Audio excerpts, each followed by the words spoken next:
Welcome to What the Hex, your source for Warhammer Underworlds in under 30 ways that Deintalos has to worry about getting killed. Today I'm your host, Phil. With me as always is my co-host, Davey. How you doing, Davey? I'm doing great. How are you? Hey, I'm hanging in there. I'm really busy with work right now, but we're getting to talk about the new Exiled Dead. We got to try them out, and helping us with that is one of our local players, Brian. How are you doing tonight? What's up, Sup? I'm doing well. Nice. Awesome. Well, glad you could join us. Glad you could play against us to help us practice these Exile Dead guys. That is going to be our main topic for today. We'll get there shortly. This is going to be one of our audio bat reps. We're going to try and talk you through the game that we played after having built the deck in a previous episode. If you haven't listened to that one yet, you might want to go back and check out how we came to using this deck that you will hear about in this game today. But before we get to that, we've got our normal segments, and to give you a little bit of context, we're recording approximately a week after we had played, which is a couple weeks after we had built the deck. Not a whole lot of news right now in the Underworlds scene, so end of May for those of you who are listening to these well out of order. Guys, do you have any community shoutouts for folks? I've got one. Set the Tempo, a site we'd love to shout out. Clawpack dropped a article talking. He basically set a tier list, and it kind of set the Discord on fire. I don't know if I've ever seen so much feedback on a piece of content. I know tier lists are always potentially controversial, but he did a great job with the article. And it was also receptive feedback. There were a couple oversights that he took care of real quick, and I thought it was a real interesting, thought-provoking article. Always high quality from that blog, so go check it out. Worth your time. Definitely. And then get really mad about it and post a bunch on Discord. Tell him all the ways that it's wrong. Yeah. nothing content creators like hearing more than all the ways they're wrong. So. We live for. Well, to piggyback off of that, I was going to shout out Set the Tempo's Compacts article again about the objectives and triangles, primarily because that had a direct benefit to my Adepticon performance, and it's always the first thing I recommend to our new players. Oh, very cool. I think that's just a really required fundamentals reading. Awesome. There's a couple other versions of that for folks who are not aware. You can go find them on the Discords for all the Underworld stuff.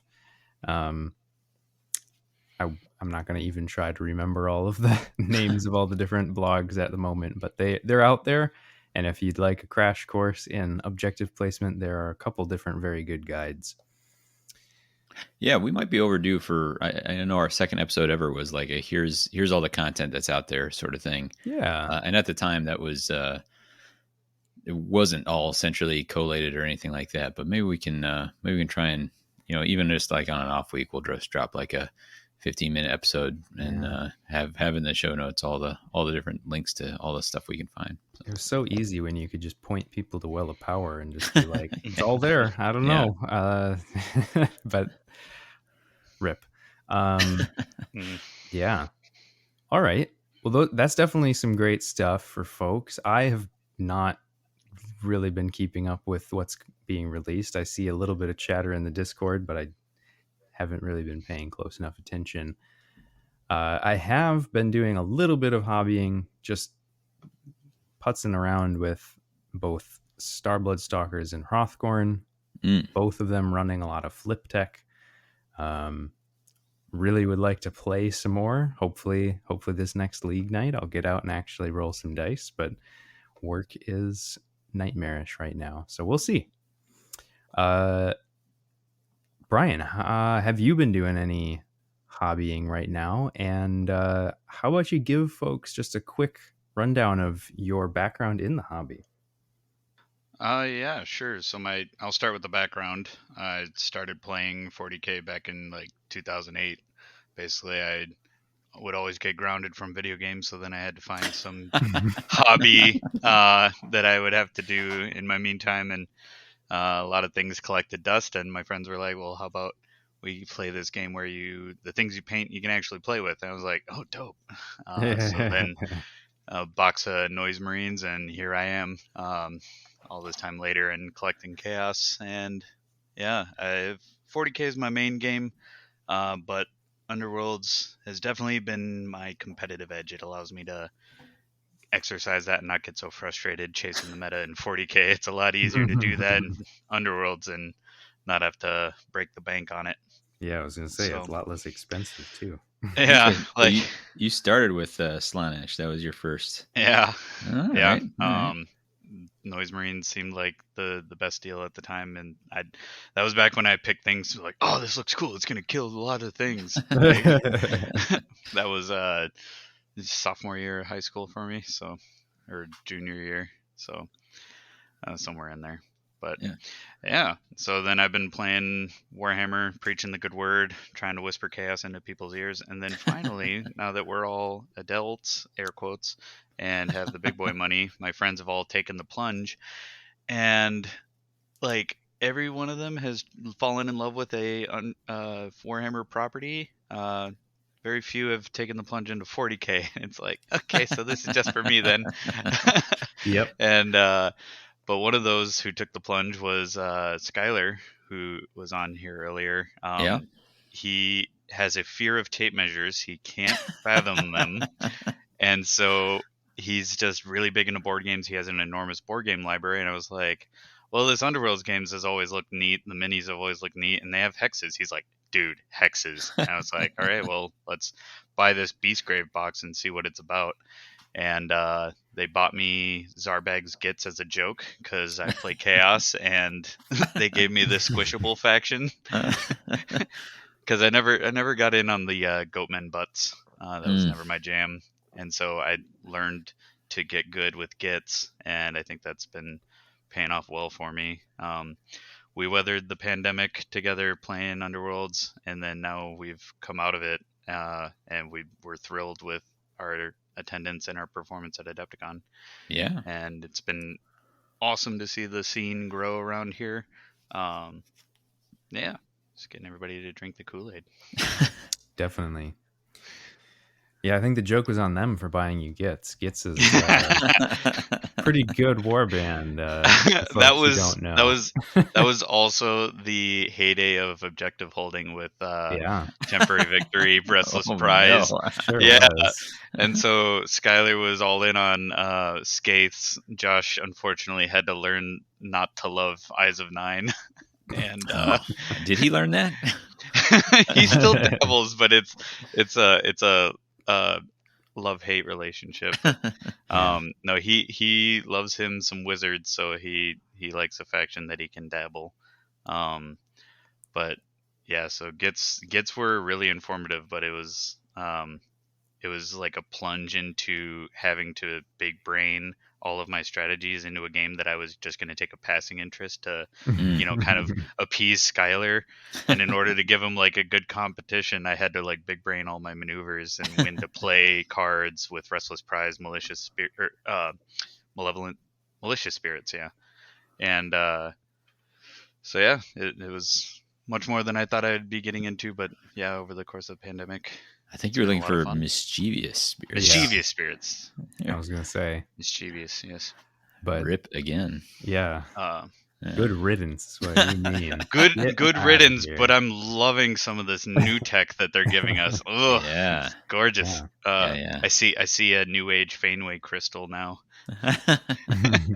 But yeah, so what? So hobby wise, not much. I'm potentially going to Adepticon. I thought I was a good painter, and then ran into Kyle Dalton, and he gave me a thrashing, and with his Rothkorn. So just paint wise, I was like, why did I ever think I was any good? So now I'm like looking to get better, but also trying to get over that hump. But we have a ton of Chaos Space Marine releases coming, and I got a lot of Army painting. Oh boy! To do. All right, so that's a little long-winded, but yeah, that's where I'm at. Cool. Hey, that's all good. Davey, do you have a shorter answer for folks? Longer, actually. Oh, wow. No. I decided to take a step back to Grimwatch, just try them out. Some of it was I was trying to figure out what I'd bring to League, and I've been trying to make sure I bring something painted. And so I have them painted. Didn't get to try them a whole bunch, and so I've been trotting them out a little bit, and that's been educational. So Yeah. I tell you, having warbands that deploy on all the starting hexes can be pretty unforgiving when you're deploying. Like I've cut my teeth a lot on stuff like Steel Hearts and Rippas, and there you can be like, well, I don't have to fill most of these. Like, for choice. yeah. Yeah. And so what I've found is I need to practice the deployment more, because I'll start putting stuff down. I'm like, oh no, somehow I thought I was going to put both Crack Marrow and someone else on that same spot, and okay, now I'm in trouble. So Yeah. Yeah, that was rough with Gets and Scurry. Yeah. Have to fill more than all the starting hexes. Yeah. And then you're just like, no, the sequencing, it's all wrong. Right. Although that's kind of a helpful thing these days. You can set yourself up for a no moves required sudden revelation with Gits. Yeah. So, yeah. Nice. Every once in a while I dabble with the deck, but I played them for 2 years, and they finally started coming up with a bunch of sick Chaos Warbands, and I was like, Slanesh Dread Pageant has been the way. Yeah. Well, if you weren't, I would be. So I'm glad we get to have them repped in the local. But they did not feature in this battle report. They did not. So, as I mentioned, we were playing. So I was playing the Exiled Dead deck that we built on the last episode. This was my first time playing as the Exiled Dead. I played against the Exiled Dead a couple of times before this, so I sort of knew what they were going to do, but I was also kind of learning. And Brian, you were kind enough to fill in to play against me for this game, and you decided to bring the Clawpack. What is the general? Give us the 10,000 foot view. What is this deck doing? What were your goals with this warband? Well, I wish I had more of a master plan, but ultimately I was like, yeah, I'll play you with my Slanesh, and you're like, oh, let's play with some of the new stuff. I was like, okay. But my fiance likes rats, and she wants to get into the new rats have been really intriguing to her, so I'm like, well, I'll get to know them more so that she knows more. And it seems like there's a lot of interest in the Shadeborn in our local meta, so I wanted to at least have this in my back pocket. So deck wise, it was I don't know. It was like I always start with surges. I always start with how to build those out, and I can't resist a doable 2 glory surge. And I think that the Clawpack have some really good ones. There's definitely times that they're going to die, but I think they're worth the risk, especially with a lot of push tech, which I'm also a big fan of. So very much kind of where I started.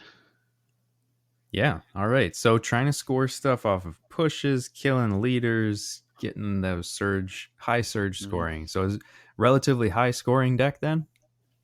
Yeah. Total glory would be 19. Ooh, boy. This. Yeah. 19 in a aggro deck feels like a lot. It's very, very, very. Either it means your deck's very greedy, or it means that you've got a whole lot of potential there. Yeah. Porque no los dos. Yeah, exactly. Could be. Ay, Dios mío. So yeah, knowing that was the matchup, I actually was feeling like I maybe had a bad shake here because of all of the potential 2 wound fighters that could be getting killed. So even though they can come back, there's just a lot of glory to bleed. And then I just knew that trying to keep Markov and Deintalos alive is going to be particularly difficult when your game plan was probably going to be assassinate my leader. Mm. So I was feeling a little bit worried. But overall, it was like, well, I'll play my game plan, and we'll hopefully the deck will move as smoothly as we had sort of planned for it to be. And if all goes well, it will sort of cover for all the potential lost glory. Brian, when you were coming into this matchup, had you played against Exiled Dead before? I had played once before with my Dread Pageant, Okay. and so I wasn't. I was more terrified to go up against them with the Skaven than I was with Dread Pageant. Well, But tell me when more about that. Like, what was the concern there? Like, what were you worried about on your end?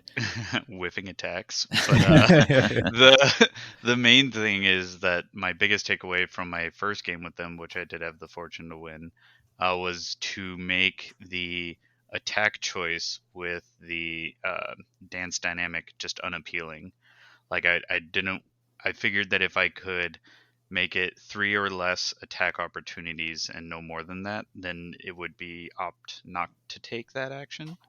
Um, and so just only providing those targets, and like, you'd still, it's impossible to avoid being attacked by Hmm. a dance dynamic, but to make it unappealing as not a combo thing, so more psychological, which is just a cost benefit analysis that I feel that I was lucky to win out on. But Sure. um Did anybody have any particular cards or anything that they're like, hey, this is an edge case, I'm going to keep an eye out for it in this matchup?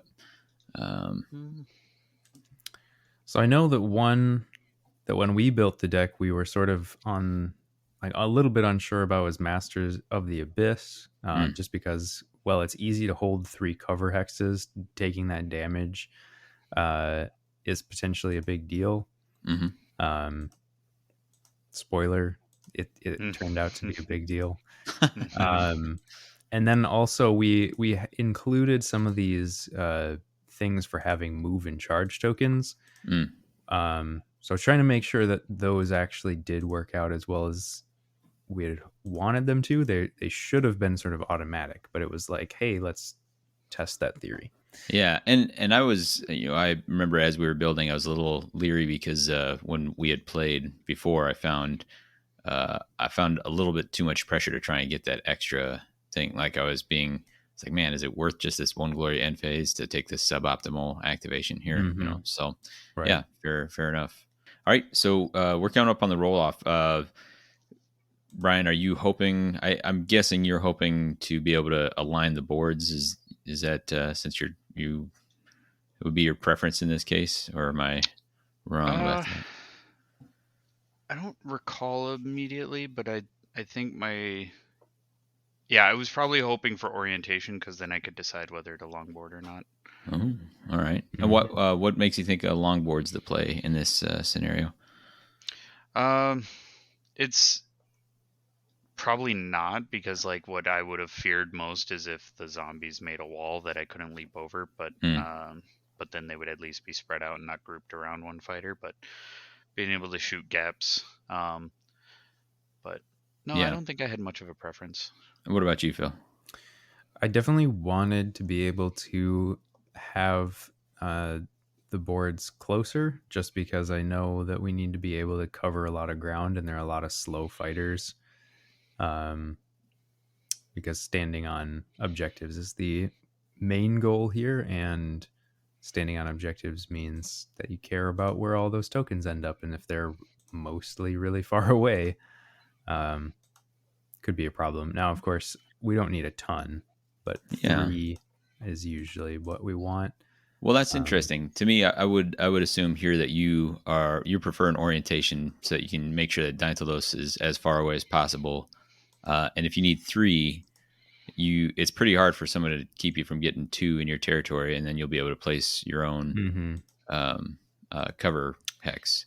Yeah, that gets you up to 3. But let's see that roll. Yeah. So we rolled off, and I had 1 crit to just 1 support from Brian. So I had the choice. I ended up placing the first board. Yeah, it looks like you put down the Profane Larder. Yep. Which has got a lethal and 2 covers, and then kind of a spread. Brian counters with dropping the Hall of Sublimation, which is a no extra stuff on board that thing. Just a good spread of hexes. Yeah, big open Um, board. Yeah. Brian, you align them. Yep. And looks like you just square right up. And I think this is to do the thing you're talking about, shooting the gaps. Yep. So I've got all the tokens. Probably should have worried more about trying to stay away from the rats, but I figured this gives me a pretty guaranteed shot at having all of the cover that I need. Sure. I do go for an offset, just one hex offset. That's true. It's very small. We place.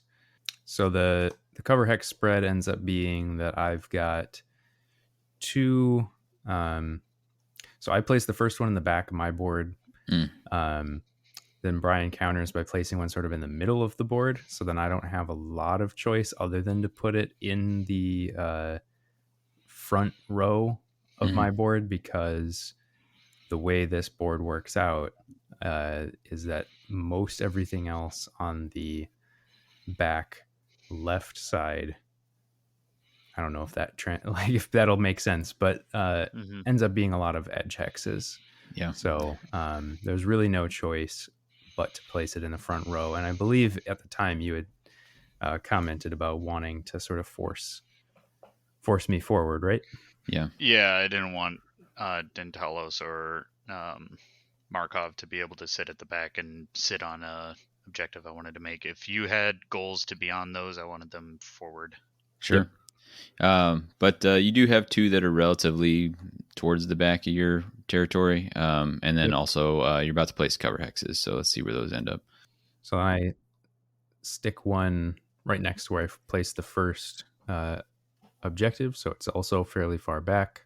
Yeah. But not all the way in the back. Yeah. Because of how the starting hexes are sort of aligned. So I wanted to try and put it around a bunch of different starting hexes. Yeah. That, and then you've also got a lethal right at the back of your board, and so you're probably trying to avoid getting stuck standing on something at the same time. Yeah, exactly. And then Brian actually throws another one in there.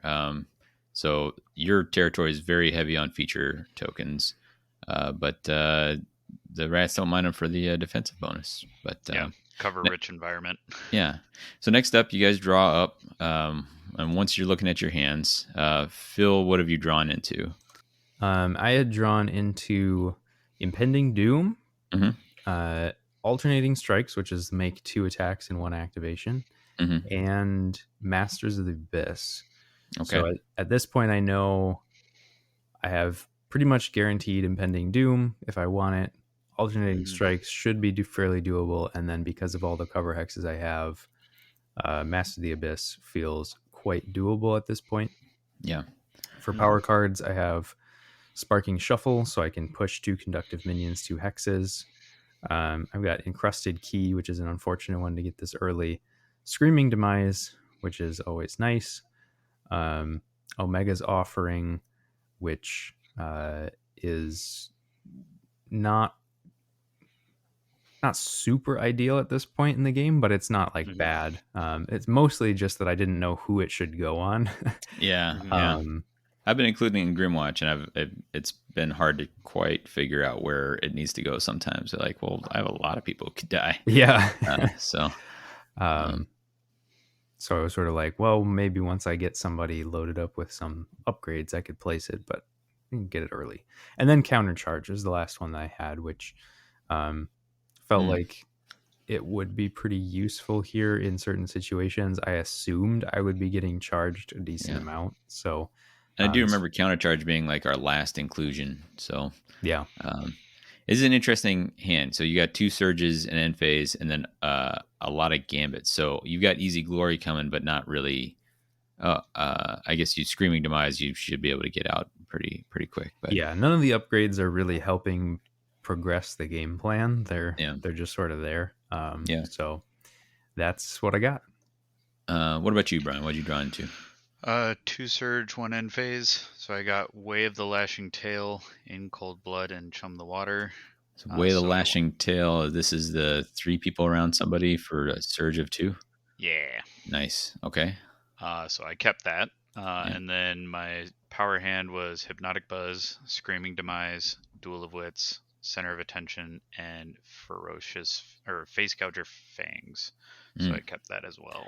Yeah, I was gonna say, it seems like both of you got hands you should be relatively sad. Like they're good enough that I don't think anyone's really thinking hard about mulliganing. Is that accurate?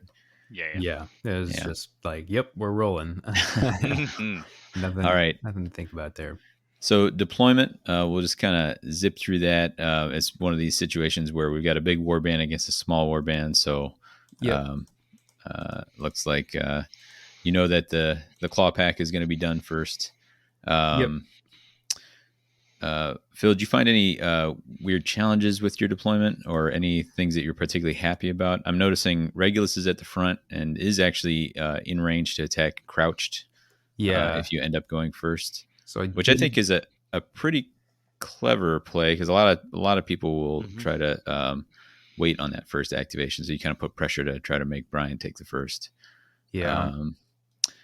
You've got a spread of your electro-zombies towards the front, and then Ione ends up stuck a little bit back towards that lethal. I'm guessing because you didn't have anyone else you'd rather have sitting next to the lethal. That is correct. I did not want Markov or Deintalos sitting next to a lethal with a speed 5 warband. Yeah, and unfortunately that puts Markov within charge range of actually 2 Kin Whisper and Padpaw can get back to him, as well as crouched. It does. So not feeling amazing about the setup, but yeah.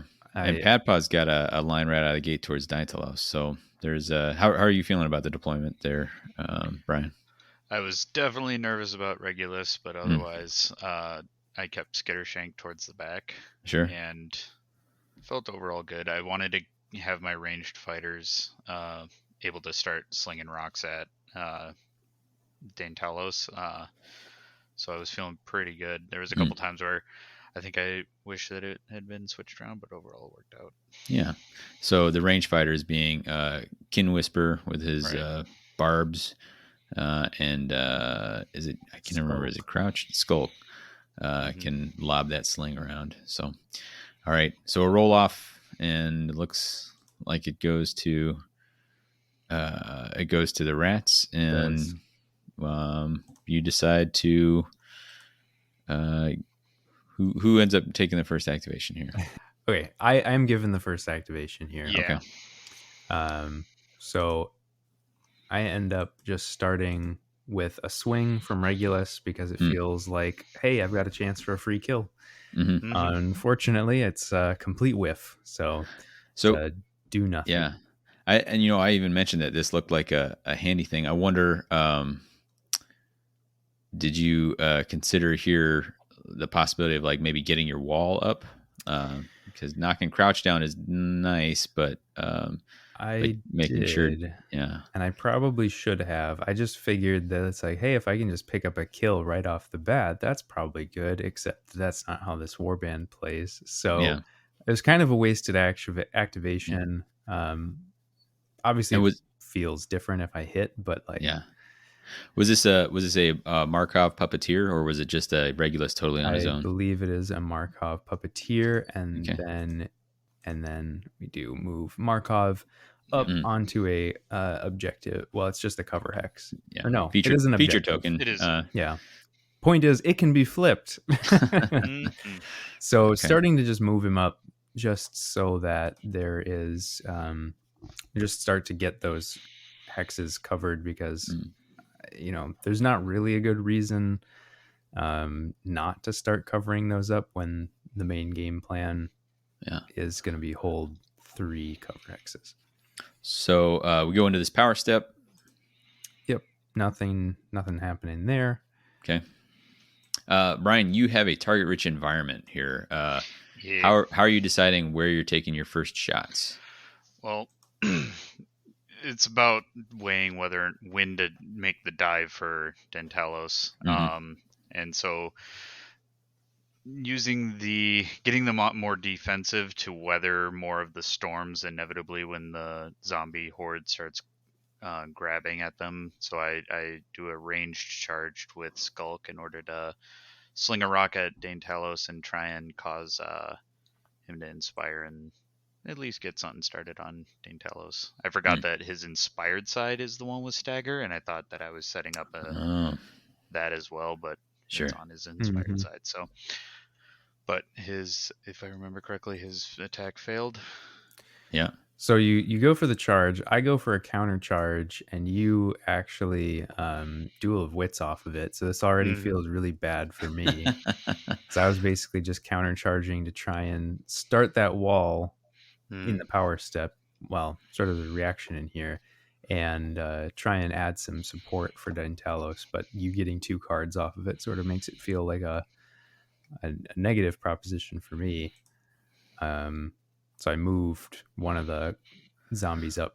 Yeah, I noticed Vlash comes up here, engages Skulk. I think Vlash could have pushed another one to get all the way onto a feature token, which he could have. Yeah, and maybe he should have.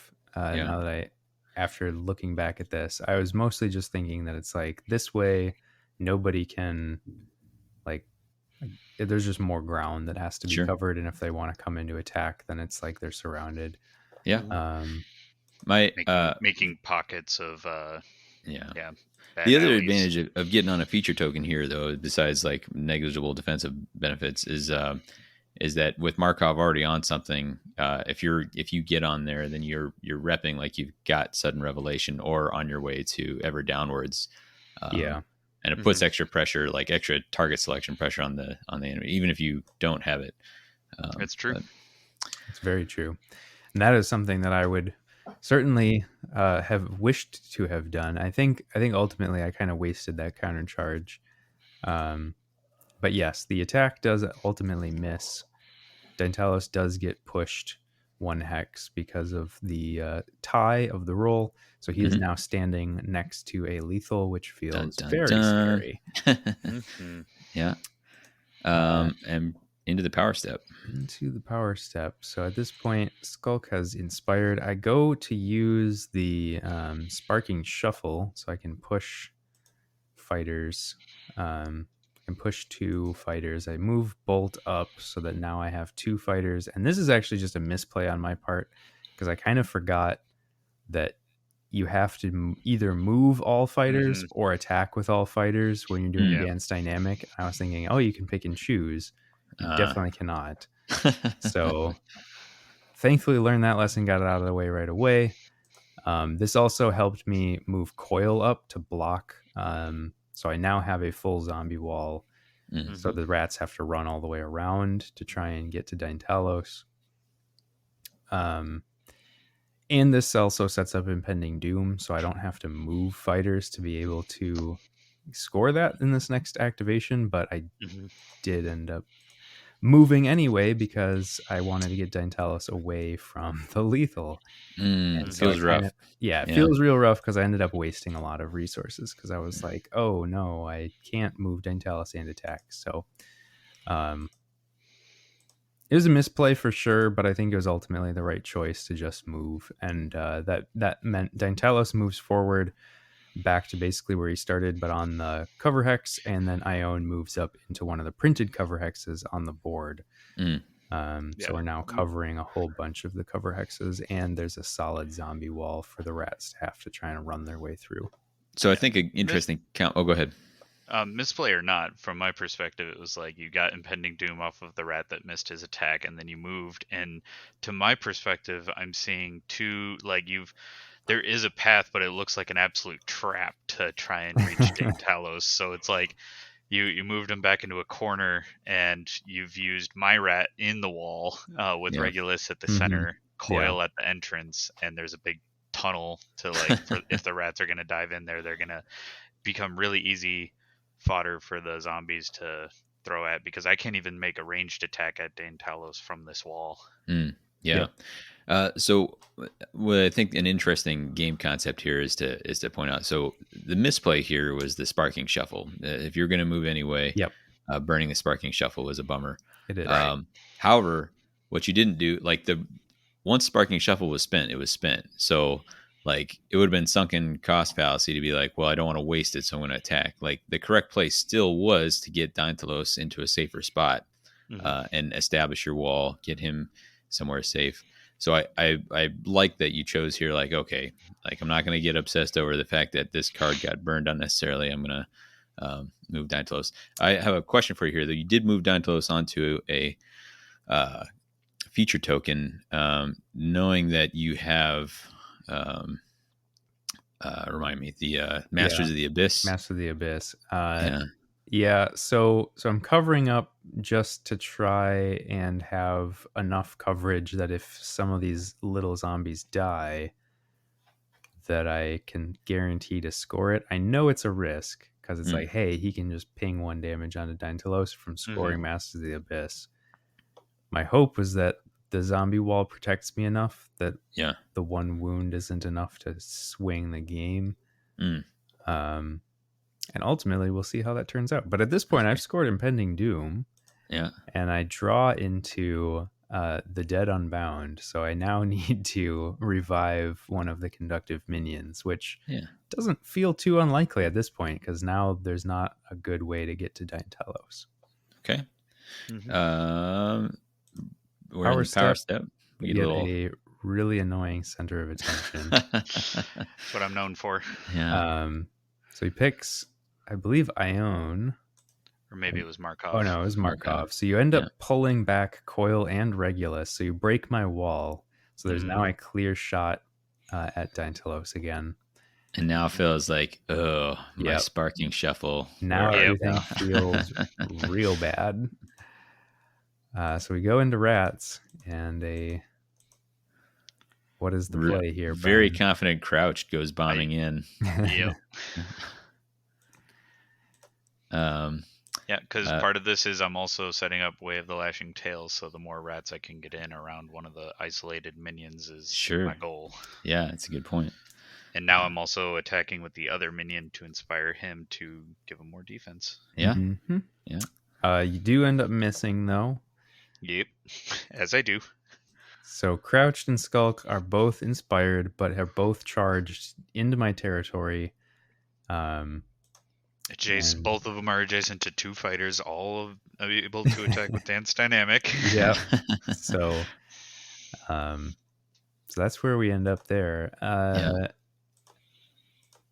At this point, I decide to play Omega's Offering. I don't know that that's the right choice to do it then. Like I said, I having it so early, I was just kind of like, well, I don't want to just sit on it. But I think I probably should have. I put it on Regulus just thinking he's the biggest threat right now. So at least if they try and take him out, he will not net the score forward for Brian. Yeah, I think the other error here is that this is a card. There's no need to play this when it's going into your activation. Like, get yourself a little bit more information, see what happens during your activation, and then drop it. So, I mean, it's probably 6 of one, half the other, but just in the matter of kind of optimal play. Yep. So we're going into my third. I believe here I am setting up to do some attacks. So we go ahead and start rolling, starting with Deintalos. I believe I was attacking Skulk. Yes, I think so. I do end up rolling 2 successes because I forget that his coil is on lightning bolts, which is really nice because it's very accurate. But crits out. Skulk doesn't get hit. So no stagger. No damage to set things up. Yeah, that's a disappointing turn of events when it happens. Yeah.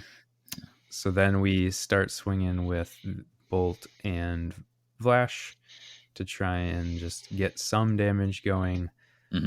First attack is a whiff, and second attack is 1 or 2 successes, and then managed to actually ping 1 damage onto Skulk.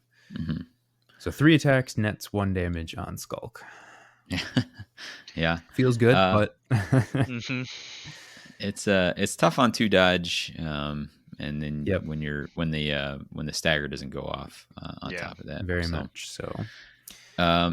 did you With choose to drive back here? Because you probably don't see it as as a serious threat. I Brian's got to be looking at yeah. his way of the lashing tail and hoping that you remain where you. salivating. Yeah. He is definitely looking at his way of the lashing tail and really wants it, and I am not even thinking about it because I am just thinking if I can have another body in there, he literally only has one path to Deintalos. Mm, So I keep everything plugged up and figure I'll get another shot at Skulk yeah. in a future turn. Okay. I do end up scoring alternating strikes off of that activation because I Sure. attacked with 3 fighters and draw into Reckless Swing, which Mm, at this point is feeling pretty good because I've got a Hmm. couple different fighters in here so let's try and set that attack up. sure. We're in the power step. Brian, you got any plays here? Hypnotic buzz. A Okay. really annoying push again. So he pulls Deintalos one closer. That's what I do. And that feels scary because all of a sudden he's in range of both Now, Padpaw and Skittershank. very, very yeah. scary. Yeah. Yeah. I was actually counting it in the previous round, thinking, okay, well, at least Deintalos is safe. And then he's like, hypnotic buzz. And I'm just like, oh man, this game could be over like right now. And funny enough, I'm looking at my hand. I also had misplaced optimism, which I could have pulled Deintalos further to get out of the cover, but then I would have blocked myself from achieving Way of the Lashing Tail. So I was hedging my bet here that Sure. take a swing at Deintalos, but if that fails, I still get Lashing Tail. So here comes So- Padpaw for the charge. Yeah. Yeah. Padpaw is going to be throwing 3 Fury looking for 2 damage. He's got a single support. Deintalos is going to be on a block with double supports and in cover. Yeah. At this point, the cover is doesn't matter, but so we get a Yeah. Padpaw attack that ends up having only 1 success. Well, 2 Or because he does 2 have a because of the support. Yeah. Yeah. So you're looking for a crit. So Padpaw didn't swing at Deintalos. He instead swung at Bolt, who is next Oh. to Skulk. The reason Okay. being is then I could also score in Cold Blood at the same time as Way of the Lashing Tail. Oof. Okay. Yeah. So ends up getting For glory. assassination kill and Ooh. Way of the Lashing Tail because Vlash is now surrounded by 3 rats. Yeah. So that big- vaults it from a 2-0 exile dead to a 4-2 for the Clawpack. yeah. We head into the power step here. Going in, you're about to have your last activation of the round there. Yep. And then so Padpaw staggers Regulus, Deintalos, and Vlash with Yeah. smoke bombs. Oof. Yeah. Right. Brian, And I drew into Fearless Seekers and Collateral Damage. Mm. So right now for Fearless Seekers, you don't have anyone on features. Right. And then Collateral Damage is this 3 glory one if 4 people are dead and the enemy leader is dead. Is that correct? Yeah. Okay. 3 glory end phase. So not going to score this round, but and actually there's a little bit of a challenge that in Exile Dead because they're going to keep bringing themselves back. But, yeah. Right. Absolutely. Yeah. And I think, well, we'll get to that, but also in my hand is Chum the Waters, and Yep. I'm also looking at no damage on any of his fighters, so I'm like, ah. Yeah. So in the power step here, I go ahead and put Screaming Demise on Vlash now because he's sort of the Zombo that's now blocking the way to Deintalos. Feels pretty likely that he could get targeted, so I'm thinking let's make him a little less appealing. In response, I match Screaming Demise on Padpaw because now I've just put one of my valuable assassins in the middle of his Deintalos, Markov, and Regulus. Or Deintalos, Regulus, and Vlash. Yeah. And I was like, I want to discourage that. Yeah. I am at this point going to do attacks again, but for the purpose of just scoring objectives, because I figured at this point I don't have a good shot into hurting or killing anybody, so I should just play to my hand. So then we have Vlash attack, and Vlash in this case is attacking against Skulk. So basically I've got Reckless Swing in hand, and the only way that I can make it happen right now is by having Vlash attack Skulk, because I need to have my fighter make an attack where my opponent has more supporting fighters than I do. Yeah. So make a very suboptimal attack, which also requires Deintalos to not attack Skulk. So he's throwing at Crouched, so I'm like passing up on kills and just making a bunch of suboptimal choices. I think you still did a dance dynamic. You just couldn't attack with anybody but those two. Like Deintalos still took a shot at somebody, and they got Crouched staggered because of it, I think, and wounded. So Crouched is yes, but like if you're just looking at trying to get kills, it's very bad the way that I chose to make those attacks. But it ends up. I think I would have done something similar. It ends up scoring me Reckless Swing. Doing the dance dynamic then also allows me to bring Vlash back, which I needed for the Dead Unbound to be able to be scored. Mm-hmm. And then I draw into Ever Downwards. So I now need to be able to delve 3 times, which another reason for wanting to... Deintalos get onto a feature token. Well, yeah, and just trying to remember how many feature tokens I was even on. Sure. Because I couldn't remember. There's a whole mess of them. Yeah, and this is where I learned that Deintalos is restricted from reviving fighters if there's an enemy within 2 hexes of them. Like, yeah, that's good. Like, there's a reward for swarming Deintalos and failing. Like, he's not going to be able to respawn as many as you might think. Yeah, for sure. So at this point, you go ahead and play Glory Seeker. What's going on with that? I put it on Kin Whisper, who is one of my 2 remaining fighters. So I have Skittershank and Kin Whisper. So I put it on the ranged guy. Figured I'd take a ranged shot at Deintalos. This would make it a 2 damage attack. Actually go up to 3 with barbs. So if you were to take a move, you would cause the damage. Yeah. So you go in for the attack. Ends up being a miss, though. Whiff. Big old whiff. Yeah. 3 attacks on Deintalos and whiffs. But end phase, yeah. Yeah, it gets us in the first end phase. It's a pretty busy first round. We've got a crazy pile of fighters stacked up. 1, 2, 3, 4, 5, 6, 7, 8, 9. We got 10 fighters adjacent at the moment. Party! All in one group. So I count 11. Yeah, because it's everybody but Skittershank is Skittershank's the Oh, wallflower. yep. Skittershank's just like, it's all right, guys. I'll lead from the back. He's waiting for his moment. Nobody is dead. Bolt died, but he came back. Revived. So, yep. Which is relevant because the Dead Unbound scores off of that. Bolt so is we get the Dead Unbound, and I'm holding 3 cover hexes. Yep. So I can score Master of the Abyss. So this, I know that the damage is going on Deintalos.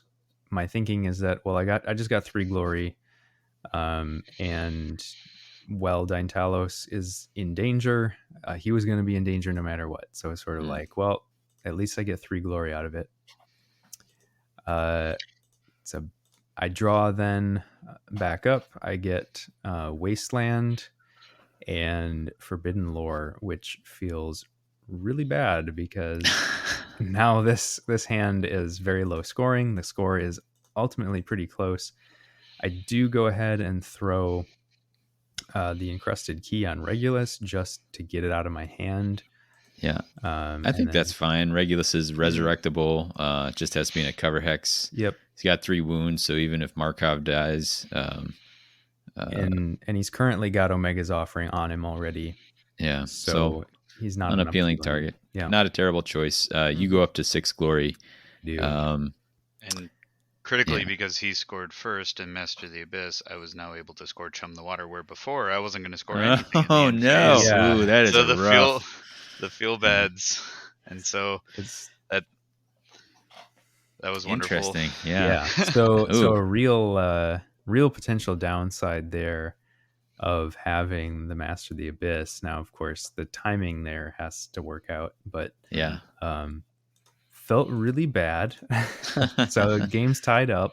Yeah. Um, So I end up ditching collateral damage because I did not have faith. At this point, I had been whiffing against Deintalos and he could revive fighters. I didn't have faith that I would have 4 fighters dead by next end phase. Sure. And Deintalos. yeah. 4 So fighters total, but seeing that you threw that away, I felt pretty good, knowing that my deck's still scoring because I have at this point scored everything I had drawn. I just happen to not be able to feel too confident because all your fighters are still alive and very close to my leader. Mm. But knowing that that big score is off the table felt pretty good. right. Yeah. But both of my minions are vulnerable. The other 3 are healthy. I did put Face Gouger Fangs on the Skulk, and I think my reason there was to give him a melee attack, because I think I have Reckless Swing in here, and so I was keeping that option open. Looks I like did you discard threw away Misplaced misplaced optimism. That's an interesting choice, given that Deintalos is stuck in there. But Yeah. what do you draw into? So I drew into Horrors in the Dark, which having Fearless Seekers felt great. Yeah. I also got Way of the Hidden Paw, so have Skittershank support and attack action for 2 Glory Surge. Felt real good. Then for my powers, I had Skittering Blur, which is going to be critical here. Weapons Skittering Master. Blur being... Skittering Blur being he cannot target my assassins in the next activation. Yeah. And then I had 3 upgrades. I had Weapons Master, Shadow Spear, and Supernatural Agility. Also really good. I also drew options there. my other draw tech, which was Dark Sacrifice. Yeah. Phil, what is your power hand looking like now? Yeah, so I'm feeling pretty good about this power hand. I've got Hypnotic Buzz, Cover of Darkness, and Eternal Chase for the ploys. So I've got pushes and speed. And then I have Great Strength and Dying Curse for my upgrades. So pretty solid options there. So going into this round 2, feeling pretty solid. Yeah, we're tied up 6-6 right out of the gate here. Yeah. So we're starting things off. We're moving with a Dance Dynamic as the first activation. So you're just trying to reset the board a little bit? Reset the board, try and reset the wall, get Deintalos away from rats. I don't have a lot of room to move him because of this lethal, so I just pull him back 1 hex, and then just start pulling other zombies back. So I pretty much surround him with a front wall of zombies while still holding objectives and feature tokens, and then Coil ends up sort of pushing forward a little bit just to put more zombies next to the rats where they currently are. Yeah, the other thing you do here is you set up an ever downwards by getting onto 3 different features, which I'm presuming in the power step we're about to see. So I go ahead and play Dying Curse onto Deintalos right away. Thinking there is just that at this point I know the game plan. I know the game plan is kill Deintalos, and that should at least make it somewhat unappealing for the assassins because it would drop them to 1 wound if they don't have any already. And if either of the little guys killed him, they would just be dead. Then we're into Brian's activation. So I do end up getting the ever downwards before we go to Brian's activation. Yeah. And after that, I did draw into Chum the Waters. So felt okay about having Hypnotic Buzz along with Chum the Waters. Yeah. Yeah, so considering my objectives, I don't have anybody on a feature token, so I decided here to have crouched charged Deintalos. And I think right here I was basically trying to set up more damage on him, but also I had Skittering Blur, so I was ready to start pulling some defensive shenanigans. Yeah, But I like this play a lot because one side effect of being in a crowd is that with your speed, you were able to get into a position, run all the way around, get a 2 smash 2 damage attack in on Deintalos. We'll see that in a second. But you also got him trapped, so this is pretty accurate for what you were going after. Yeah, and putting crouched way back there, all by himself against the wall, and a lethal hex. But I also had Dark Sacrifice in my hand. Oh, okay. So you were happy. hedging some bets. So yeah, Deintalos definitely gets smacked. So he takes the 2. He's now at 3 wounds. Feels real bad for me. But good news, Phil. You've got fighters all over the place. This is going to be an amazing dance. You're going to throw so many attacks. That's the idea. So we've got. I'm going to go ahead and throw Great Strength on Coil so that he can now hit for 3 damage. Which of course is because I'm planning a Dance Dynamic and I want 3 damage on Kin Whisper. Yeah. So then I kind of bide my time and put Supernatural Agility on somebody, I think. Yep. So I put that on Skulk, who's the other rat. So I've got Crouched, who's in a very precarious situation in the back. I've got Padpaw and Kin Whisper, who are my 2 assassins, not including Skittershank, who's still by himself. So my 2 assassins are surrounded, and I've got my Sacrifice ready, and then Skulk is away. So I put Supernatural Agility on him to give him his defense in preparation for Skittering Blur. And I felt very confused by this move because I thought for sure that you'd want more defense on like Kin Whisper, and I pass and you play Skittering Blur, and I'm like, oh my god. I now have It's a 2 targets really good card to choose from that are really bad targets. So well, the Supernatural Agility on Skulk ultimately didn't pan out, but it didn't. I ended up getting a crit success. Shooting with Deintalos. Yep. And so he rolls his 3 dice, but it doesn't matter. So we get a kill at least. Yep. So he did kill Skulk. The Supernatural Agility did not save him. Yeah. Did not. But I mean, not getting to do the dance really hurt there because I had it set up. Yeah. Here's the bad news for Dark Sacrifice as well, is it should not trigger here because we're in the middle of a dance dynamic. I think I was not in the middle of a dance dynamic because there's no other legal targets for attacks. Oh, interesting. So you can still dance dynamic. I could because there's the raise. But no one was dead, so I didn't really see any reason to dance dynamic. So I just did a normal attack. Yeah. So for listeners, there's some debate about exactly how this works. If there's no one to bring back, does the action end as soon as the last attack is done? In which case, Dark Sacrifice in this case is a legal play, or does that action continue to check to see if somebody's out of action and prevent this? So I would say this is indeterminate whether this is how exactly this is supposed to be played, and it definitely needs to be FAQ'd. I think you guys took a reasonable interpretation actually here. So Dark Sacrifice does trigger off of this. Phil goes up 8-6, and you draw into 2 more power cards. Any more juicy? I draw into Scavenged Armor, which is great, and Redirected Attack, which is even better. Oh man, yeah. I don't know it, but things are about to get real bad for me.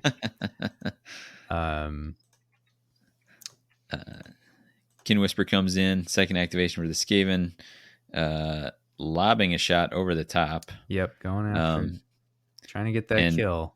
Yeah. So I'm reducing his targets with from Dance Dynamic, but trying to put barbs on him and just take him out. You got get him and it is Crouch coming up big because Crouch came in, laid that 2 damage, and then provided the crucial support because you rolled a single support smash. As opposed to Deintalos, then because that single support that Crouch was providing, it forced Deintalos into a crit, which he does not get. He goes down. Yeah. Screams very loudly as he dies, right? Very, very loudly. Yeah. Because now Padpaw's much less vulnerable to can't be danced anymore. Yeah, this was a curse, right? This This is a dying missed curse. dying Yeah, curse. yeah, yeah. Yes. So he's shaking his fist at the sky as he dies, and Kin Whisper feels very unhealthy now. Yeah. So Phil, this Yeah. was big. It was probably possible to see this coming. Like you were not in a great spot on one health with ranged fighters able to maybe come in over the top. You are still up though. You're up I'm still up. 8-7. How do you feel about the situation? You feel like you got a path forward? Yeah, I feel kind of okay.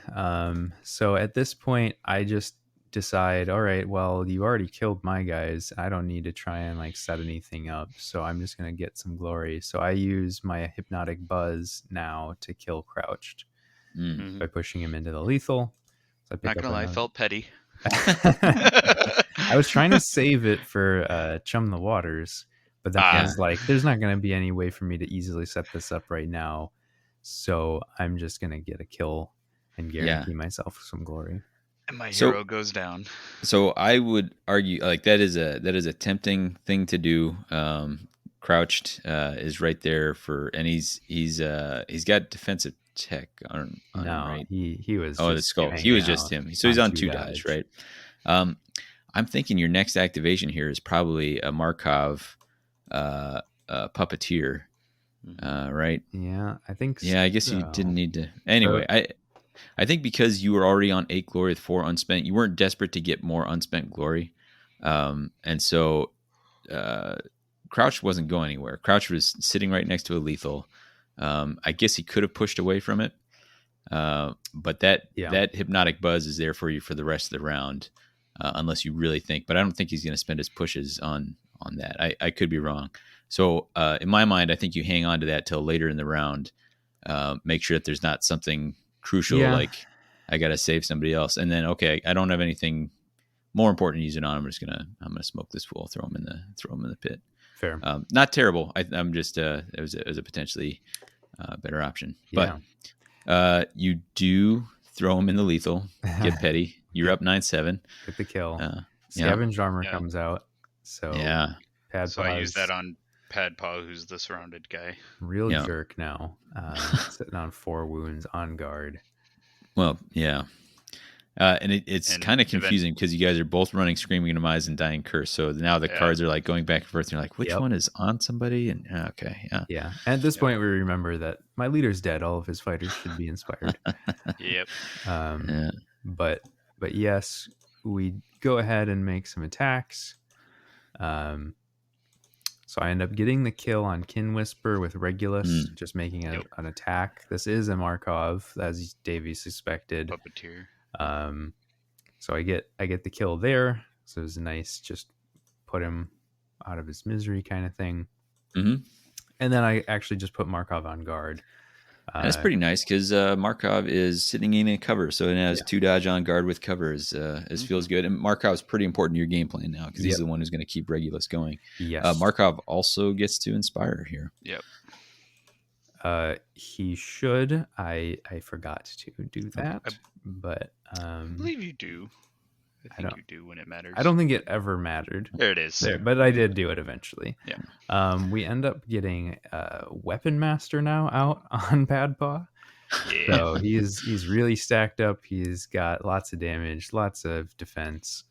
So Padpaw's 3 Fury doing 3 damage with Grievous, oof, and Cleave, double oof. Yep. He's got an extra wound. He's got a guard token. And if you somehow get all through that, he's Screaming Demise. Yep. So it's looking bad there. Meanwhile, Skittershank is still sitting pretty in the back, but finally wakes up and comes in. Skittershank is very Skaven leader move. Yeah. All right, time to come in and be the hero. So Skittershank comes in for his first activation of the game. He's got his 4 dice, making an attack, rolls uno success, and fails. Or no, he succeeds, takes out Coil. And Coil is super dead.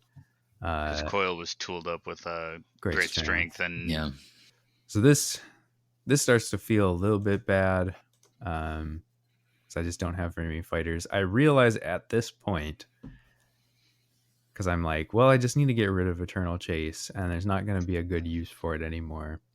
So I just sort of throw it away. And then realize that, oh yeah, if I had played this earlier, it would have reduced the speed of all the rats to 4. So I should have been playing this right away. And we realized after some talking that that would have made a pretty big difference, because the charge from Crouched, he needed more speed to get back there, I think. And just ultimately having less speed meant that he couldn't do a whole lot.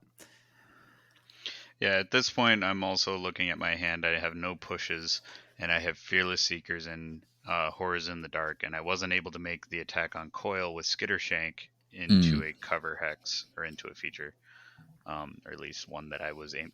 Yeah, I couldn't do it and also set up Way of the Hidden Paw, so I chose to go for, foolishly probably, Way of the Hidden Paw and land Skittershank right next to Regulus. Yeah. And Pad Paw would be able to do something with Way of the Hidden Paw. So this has got gnarly in a hurry. Yep. Down to just 2 fighters for the Clawpack, and some important fighters. Coil and Deintalos are down over on the Exiled Dead side. It's Puppeteer all the way until the Clawpack can do something about it.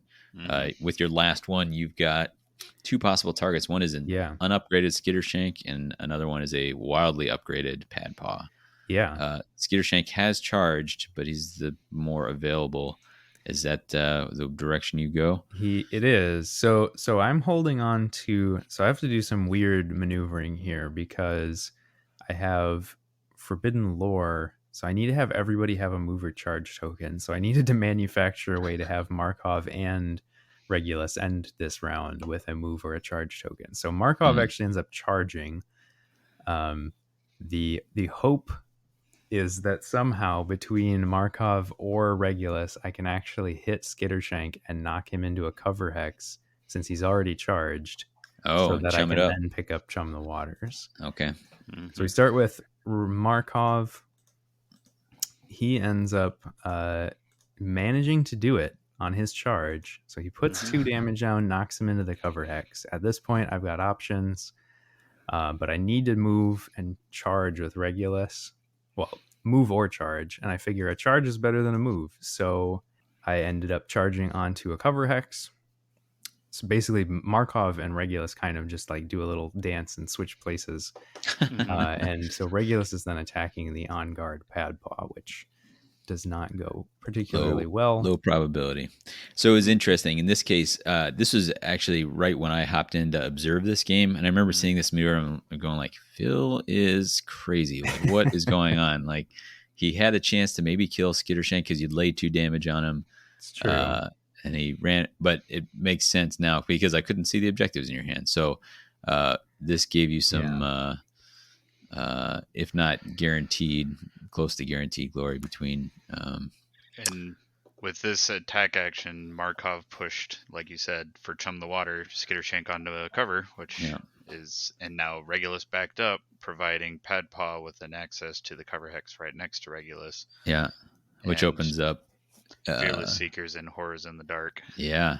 Because you've now taken away Way of the Hidden Paw for me, because Skittershank is not supporting anything. Yep. But now I've got options. And you do go ahead and put on the Shadow Spear. Onto Pad Paw.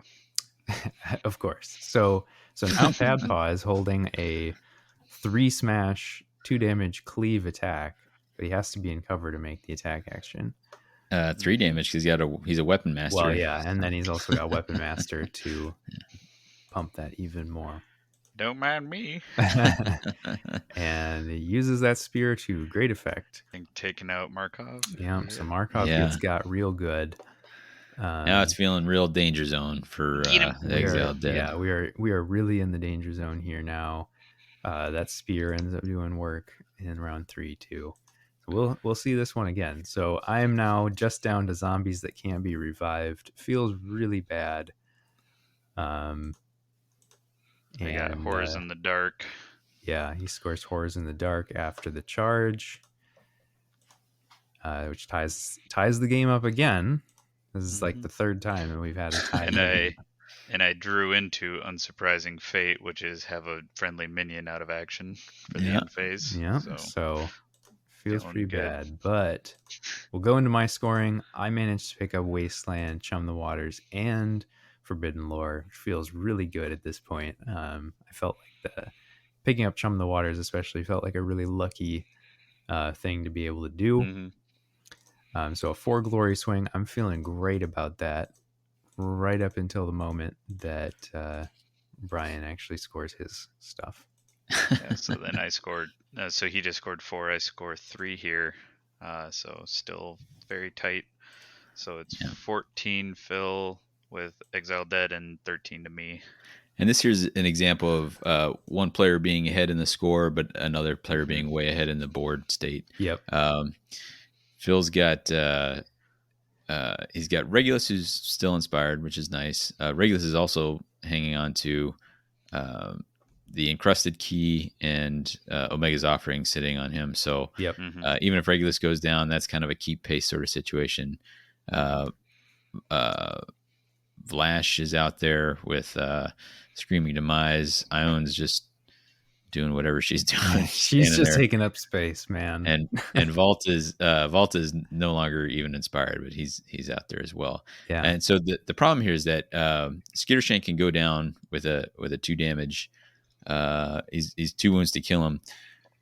But for Regulus to get over there and try and score that kill, he's going to have to charge, and he needs at least 2 swings to take down Padpaw.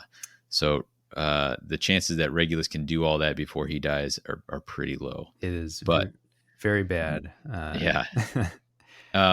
We'll do a quick look. What are you guys drawing into here? Yeah, so I managed to draw into Sudden Revelation, Contest of Equals, and Force Dynamic. Those are my last 3 objectives. At this point, seeing Force Dynamic, it's like, well, that's probably, well, literally, that is impossible because I don't have any power cards to let me move twice. So bad time to draw it. But overall, I know I'm pretty well on the way to scoring all but 1 card in the deck, which feels pretty good. Yeah. There is one way you could score it, because we do have the struggle. Vicious Struggle, was it? But it's unlikely to trigger in this case. Yes. And then so for power cards, I still have Cover of Darkness. I had held on to that from the last round. Drew into Center of Attention and Heated Instincts. So I've got lots of pushes, plenty of opportunities to push, and then 2 really great upgrades in Berserker Rage, which is sort of the best time to have it when you don't, when you know your guys are all going to die anyway. And then Ferocious Bite, which is just truly nasty in this warband because you can give somebody +2 dice. And those are interesting because they do make you feel like, okay, between those, I've maybe got some way to engineer enough damage with some that you can start making Ion, Blash, or Vault do something helpful, maybe. Yep. Yeah, and I drew into Sudden Revelation, good stuff. Unafraid for my objectives. I still have 2 in the deck, so I still have to get through. I got 2 surges in my hand. For my power cards, I've got 2 upgrades with Shadowkeeper and Great Strength, and 3 ploys with Cover of Darkness, Closing for the Kill, and Wetted Blades. So some good push there as well. Yeah. Looks like the rats win the roll-off, and presumably are going to go for it. They sure do. So Padpaw's starting things off. Just exploding people. Yeah. So Regulus is super dead right off the gate, which is really bad for me, but pretty predictable. He was definitely the threat at this point. Yeah. So, get the 1 glory from Omega's offering. So the score doesn't actually change, but the board state is now looking truly awful for me. And I can't get Encrusted Key now. So that's sort of 1 glory taken off the board in that sense. At this point, I start to do some weird stuff. So I've got Center of Attention here to pull Padpaw and Skittershank into Ione because I'm trying to set up the Scything attack from Bolt because he is uninspired. So he can try and do Scything on both of them, which feels doable. right up until the moment that Cover of Darkness comes out of Brian's hand. Yep. It was one where I was tempted to let this happen so that I could set up Skittershank doing Way of the Hidden Paw, but I was like, nah, he's got something cooked up, so I'm gonna not. Sure. Yeah. So he So I pushes push him back onto the cover. Yep. So Skittershank's back out of there. In response, I just decide that I need to just get somebody moved onto cover hex so I can try and score sudden revelation to try and salvage some of this. Because I had wanted to be able to push Ione out of there anyway and then have the space opened up for Bolt, but now it's just kind of moving just for the sake of getting onto the hex. And I remember too because you had pulled Padpaw onto a feature token, and so I pushed Skittershank back onto my feature token so that I could do sudden revelation as well. So it ends up ultimately working out pretty poorly for me. I heated Instinct Bolt back onto the so I sort of end up having to waste an extra push here, which actually I don't even think I needed to do. I think Vlash was on one. There may have been an argument for early on just delving instead of playing power cards out, and that's a thing where you can dare. Brian ends up going for sudden revelation as well, but you can kind of dare him to do that and see if he plays something, and but you end up burning a ton of pushes for something that just does not work out at all. Yeah. And I ended up drawing into shock troops. Yeah. And so I do still end up getting it, but it's sudden obviously revelation. it's bad. Really was hoping to not even attempt it yet and to just set up the scything, which was probably not. I was just like, oh, Berserker Rage, I can make this work, and then it's like, no, that was not the smart choice. But keep the score continuing to go up on both sides, 16-15. I do put out Ferocious Bite since we are going into my activation. So Bolt still ends up with +2 dice anyway. I actually realized that I moved the wrong fighter here. So I end up shuffling the board a little bit. But ultimately, the rolls all still end up working out. I end up rolling and getting one success to the single success of Skittershank and end up scoring the Contest of Equals off of my failed attack. Brian, you end up picking up Shock Troops at this point. This is from having more upgrades than Phil has fighters. Yep. Right? Yeah, which is truly more demoralizing upgrades on one fighter. at that point. Yeah. And what is? So I drew into Bold Deeds. Oh, okay. Yeah. So, yeah. So and right now I'm looking at Bolt having gone adjacent to Skittershank. Now I can potentially do a Padpaw attack for Way of the Hidden Paw. Yeah, the 4 dice failing to hit feels pretty bad. There's like a law of diminishing returns once you go beyond 3 dice. But ultimately, it's like, well, we're just going to stay the course here. We delve things back. So I use the closing for the kill to put Padpaw in auto attack range to Bolt. Yeah, so you don't have to do any charging. Yeah, closing for the kill is such a great push card. I mean, this Clawpack has crazy power cards. What did I do? I actually shifted away. I actually moved. So I used closing for the kill to push 2 fighters because I couldn't just choose one when I read the card again. So Padpaw shifted over onto a different cover hex away from Flash, and I moved Skittershank out in the open, but he's on guard over next to Ione, because then I backed it up with Whetted Blades to make it a sure thing. This is a case where it would break Shadowkeeper off of Skittershank for having chosen him. But the window for Skittershank getting killed is more or less past at this point. Yeah. Ultimately, I don't believe that ends up mattering. We end up getting the attack onto Ione. Got multiple successes. Use the reroll with Whetted Blades for a crit success. So Ione is super dead. That is going to, unfortunately, Way of the Hidden Paw. Yeah. Yep. Make it And a 3 glory. here's where everything kind of falls apart. And the Clawpack pulls into the lead. So Yep. uh, with a 3 glory kill for whacking poor Ione. She done nothing the entire game. Yeah, so I was not expecting the Way of the Hidden Paw until the attack rolls came out, and I was like, I bet you he's gonna have it, and that pretty well seals the deal here, because I know I can't score the force dynamic, and he's up by multiple glory. Yeah, Yeah, right he's now up by it's 2, and the most you think you can see is a glory for a kill if Berserker Rage works out and Yep. Flash. So even if Brian had nothing left in his hand to score at this point, Yeah, it's pretty over. So Vlash does charge in. We're trying to pick up this final kill. We've got Berserker Rage, so he's not like super unlikely that it's going to happen, but it's not great. Does roll some successes, but the crit out of it crit will defense. stop Vlash from doing anything. Insult to injury. Yeah, and so that's it for me. Game's Yeah. pretty well over. We just can go to scoring at Rapid. the yeah. Yeah. We kind of know what's going to happen, so we just sort of quickly talk through what the final activations would have been, which basically I would would have have just tried to. been I would have killed one more zombie. They'd both charge, so I'd keep one alive as my pet for Unafraid. yep. And Bold Deeds was already scoring. Yeah. So probably ends up somewhere about 24-17. Yep.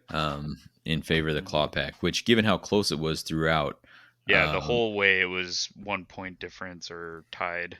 Yeah. Yeah, I felt pretty good right up until, like I said, Way of the Hidden Paw came out, and I was like, okay, it's over. So a ridiculously high score from the Clawpack. The 24 glory is pretty crazy. And I did score everything that I possibly could. Yeah, he scored out the deck, everything except for force dynamic. And so just timing. I mean, if I had drawn it at a different time in the game, could have scored force dynamic. So obviously wasn't enough for the win, but it did exactly what we intended for the deck to do. Yeah. Yeah. Well, so we end on a score that was maybe a little more lopsided than it seemed. Although Brian was starting to press a better board state from kind of the late round 2 onwards. At the end, what thoughts did you have about? Do you have any like significant turning points or anything that you'd say on there? Well, I always learn more from games that I lose, but in both of the games that I've played from Exile Dead, it's largely been trying to make the force dynamic attack action just unappealing with not giving great targets. The real turning point in my mind was when it was a target-rich environment. Deintalos already had 3 damage on him. Crouched was in the backfield right next to Deintalos, and the 2 assassins were ready to pounce on Deintalos if they could survive. And then I used Skittering Blur to ensure that. Yeah. I think the pivotal play there would have been, instead of Deintalos shooting at one of the minion rats, would have been using the dance to reposition all of the zombies. It would have felt like kind of a bad use, but that would have really... I don't know how the wall would have looked after that, but I think it probably would have been the pivotal moment there. Sure. Rather than a single attack. That's fair. For me, I think a pivotal moment, and the if you're playing a best of 3, then you're gonna see one way either way. But I really think in this matchup with this deck as we've built it, I think the Exile Dead can get away with not having feature tokens. So Phil won that roll off. I would be interested in what would happen if Phil you'd chosen to longboard, because you did pick a board that had cover hexes built in. You're going to get your 3. I think you may have a route forward and have Deintalos a little more protected with just as fast as the rats are. I I think that might be the play. I definitely agree. I think that having the tokens was a instinct of a warband where I'm more worried about having fighters stay dead, and not being able to just hide in the back because I'm Mm, gonna need all of the tokens, sure. to just spread out. But Yep. here it's really just hold two, except for one time where I need to be on three. Yeah. Um, and so And even yeah, that, if you're having three, it doesn't have to be three objectives. It can yep, be, yeah, yeah. creatures.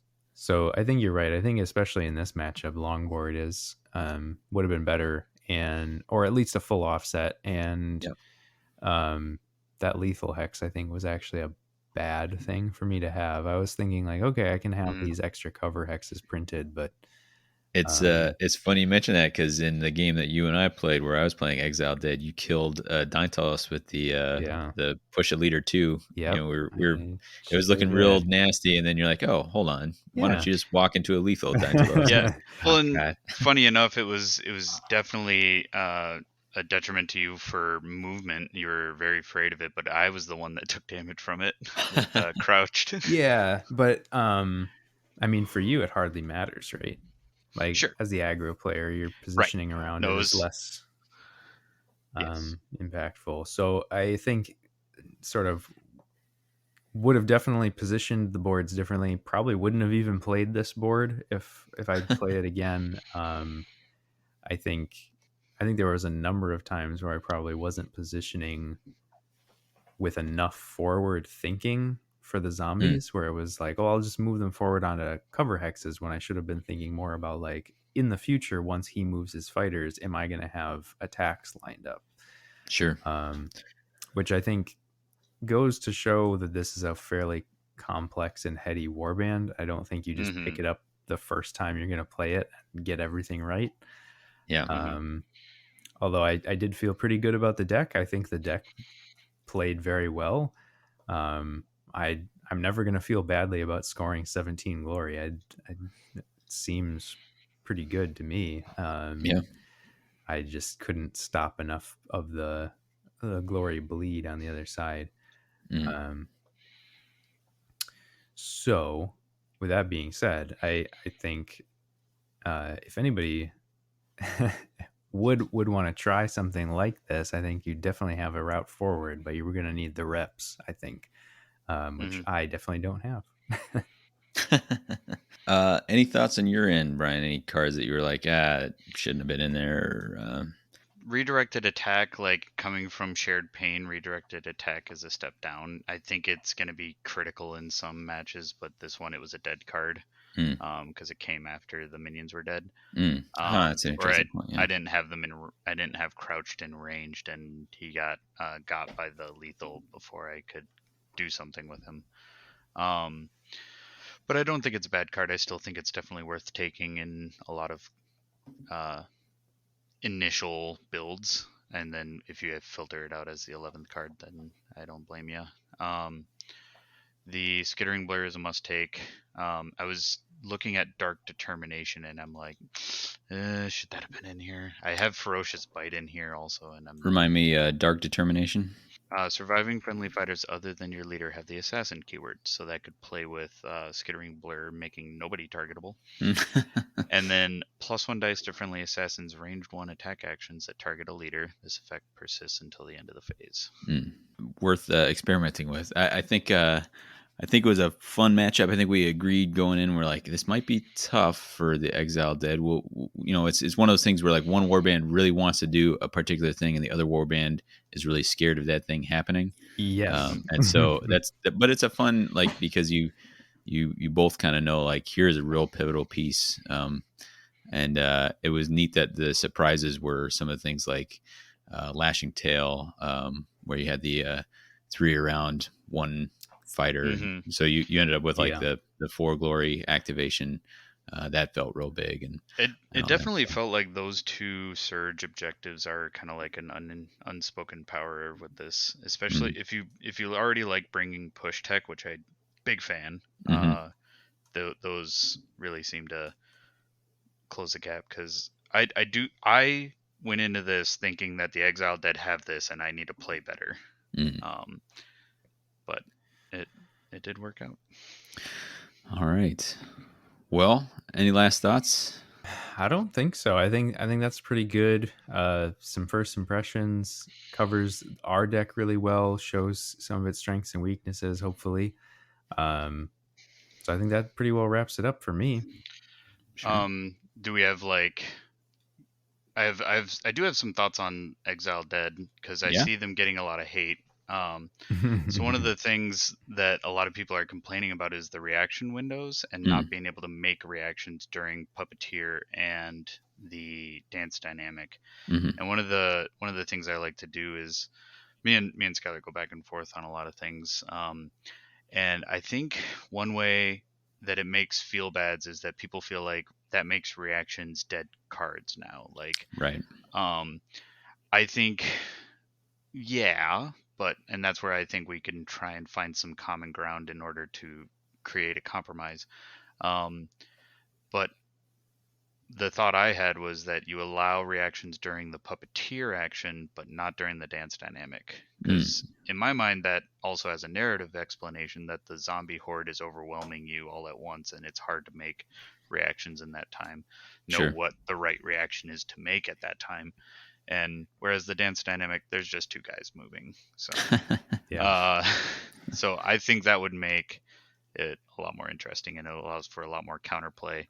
Um, you set something up where the dance dynamic isn't appealing, so are they going to take the puppeteer? But the Exiled Dead player is wondering, do you have nasty reactions that they fear? Yeah. Yeah. Um, There's but certainly a lot. I think it's both a feel bad, but it's also just a really complicated thing to then mhm. deal I with. wouldn't want to have to track. I wouldn't want to have to track reactions during dance dynamic. So I'm Um, okay with that staying. yeah, and like there's still potentially some room, and we even talked through it some in the game that the after activation reactions potentially still have some room, Yeah, but we need more input from GW. Is it truly just you never can react to these guys? Is right. there some windows where you can, like, Yeah. um, I mean, the question is, when exactly does that action end? yeah, But Yeah, that's something for another time, perhaps. yeah, So, yeah, yeah, but I get it because I played into them with Grimwatch, and I had the whole screaming demise, dying curse, hmm dark sacrifice thing, and I was like, oh, these cards, these yeah. cards aren't really going to do anything as far as I Well, can tell. So so one of the things in my mind, Exile Dead, are really fascinating to me because uh, I don't, because of the way that you only have two objective holders. I think that's excellent because then you mm, don't just have another hold objective warband. Otherwise, they'd be incredibly strong, even stronger than everybody already says they are. But I see them more like a Mollog in the sense that I don't think they're going to win tournaments, but you better have a plan for going up against them in a tournament. for sure, and And I they think that's place a awesome to, yeah. and sorry, but I think that's awesome to have a large fighter, the largest fighter, and a swarm warband on two ends of that spectrum Yeah, occupying the same kind of like danger gatekeeper. yeah, and they place a pressure on your deck building, right? Like Yeah, you're like, oh gosh, these reactions are slightly less valuable right, than I thought they were, and yeah, how where do I stand on that? So yeah, Mm-hmm. right. All right. Well, we have prattled on for quite a while now, and I think we can probably call this one done. mm, hmm If you have any comments, if there's anything that you heard in in our recap where you're like, you guys played that completely wrong, or if you just have any other thoughts about the decks, which we will have linked in the notes for those who are interested to sort of look at and see what the cards are as we go along. Those will be in the show notes. If you'd like to let us know any of those thoughts, though, you can always reach us at What the Hex Cast on Twitter and What the Hex Cast at gmail.com. And if you are interested in any other content from the Mortal Realms Network, feel free to go check all that out at themortalrealms.com. We got a little bit of everything from the Age of Sigmar universe. So if any of that is up your alley, there's lots to go listen to. As always, thanks everybody from the Mortal Realms network for putting out all that content. Thanks to GW for providing us with these review copies so that we can do things like this. And coming up next, to be determined. Yeah. We still are looking for you to send in your overlooked cards. Yeah. You think those overlooked beauties, those needles in the haystack, those things that people are sleeping on. Those are the cards we want to talk about. We want to generate an episode about those cards. As far as you guys go, this is a segment that I actually forgot to put in last episode. So the two of you guys can ring in with this. I'm going to give you a quote. Oh no! Here we go. This is a quote attributed to Hrothgorn Mantrapper. Okay. This is corpses make the best bait. Mm. And this is not an overlooked card. Restless Prize? Mm. No. You both had it in your decks. Yeah. Oh no. It's an objective. I know it is. I know it's Chum the Waters, isn't it? There you go. Yeah. That makes sense. Yeah. Yeah, it's a good one. Yeah. All right. I do have some recommended listening. That's usually what comes up next. Sure we got I had two possibilities depending on who won this, and so hats off to the Skaven. We're going with The Assassin by Patterson Hood. So very solid. Nice. All right. For What the Hex, I've been Phil. I've been Davey. I'm Brian.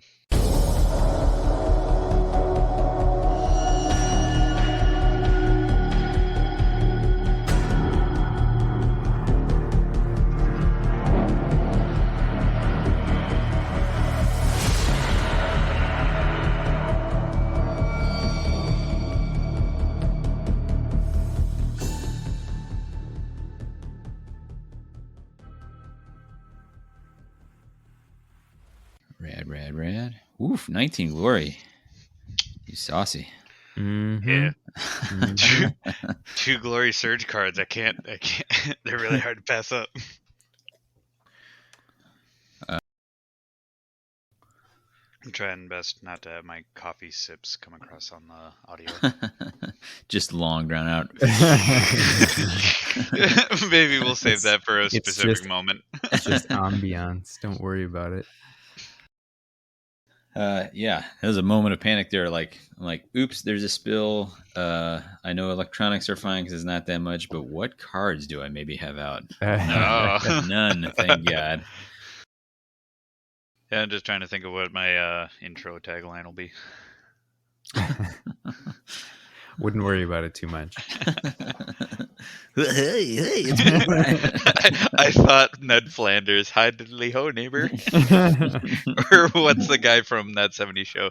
Hater, hider, ho there, neighbor. Perfect. A little too much. If your actual one isn't good enough, I'm just gonna splice in one of those. So. Yeah, we got him now. Yeah.